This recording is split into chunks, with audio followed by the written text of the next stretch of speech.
Red റോസസിലേക്ക് എല്ലാവർക്കും സ്വാഗതം. ഇന്ന് ഞാനിവിടെ ഉണ്ടാക്കാൻ പോകുന്നത് ഒരു മാങ്ങാപ്പെരിക്കാണ്. മാങ്ങയുടെ സീസണൊക്കെ കഴിഞ്ഞുകൊണ്ടിരിക്കുകയാണല്ലോ. പക്ഷേ ഞാൻ തൊടിയിലിറങ്ങിയപ്പോൾ മൂവാണ്ടൻ മാങ്ങ കുറച്ച് നിൽക്കുന്നത് കണ്ടു. അപ്പോൾ പിന്നെ അതുകൊണ്ടൊരു മാങ്ങാപ്പെരിക്ക് ഉണ്ടാക്കാമെന്ന് വിചാരിച്ചു. നിങ്ങളെല്ലാവരും ഉണ്ടാക്കി നോക്കണം.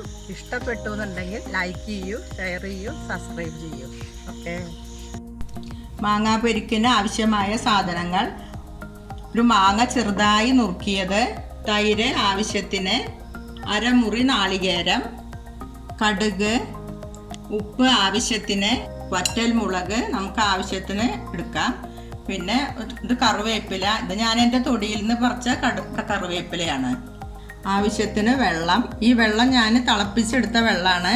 എന്താണെന്ന് വെച്ചാൽ നമ്മളിത് ഗ്യാസിൽ വെച്ച് ഉണ്ടാക്കുന്നതല്ലല്ലോ, അപ്പോൾ അതുകൊണ്ട് തിളപ്പിച്ചാറിയ വെള്ളം ആയിക്കോട്ടെ എന്ന് വിചാരിച്ചു. അരയ്ക്കാനുള്ള സാധനങ്ങൾ: നാളികേരം, വറ്റൽമുളക്, കറിവേപ്പില, നമുക്ക് ആവശ്യത്തിന് കുറച്ച് ഉപ്പ്, ആവശ്യത്തിന് വെള്ളം. ഇനി നമുക്കിത് അരച്ചെടുക്കാം.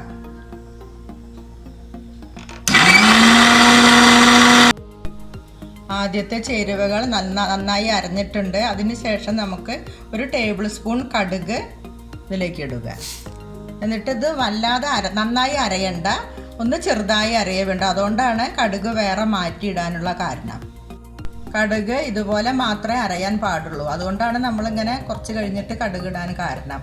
ഇനി അതിലേക്ക് ഈ നുറുക്കി വെച്ചിരിക്കുന്ന മാങ്ങ ചെറുതായി അരിഞ്ഞത് നമുക്കതിലേക്ക് ഇടാം. ഇനി ഈ മാങ്ങ ഒന്ന് ചതച്ചെടുക്കാൻ മാത്രമേ പാടുള്ളൂ. ഇനി ഇതിലേക്ക് നമുക്ക് പുളിയില്ലാത്ത കട്ട തൈരാണ് ഞാനിവിടെ വെച്ചിരിക്കുന്നത്. അതൊരു 3 ടേബിൾ സ്പൂണ് നമുക്ക് അതിൽ ഒഴിക്കാം. ഇനി നമുക്കിത് നന്നായി ഒന്ന് യോജിപ്പിച്ചെടുക്കാം.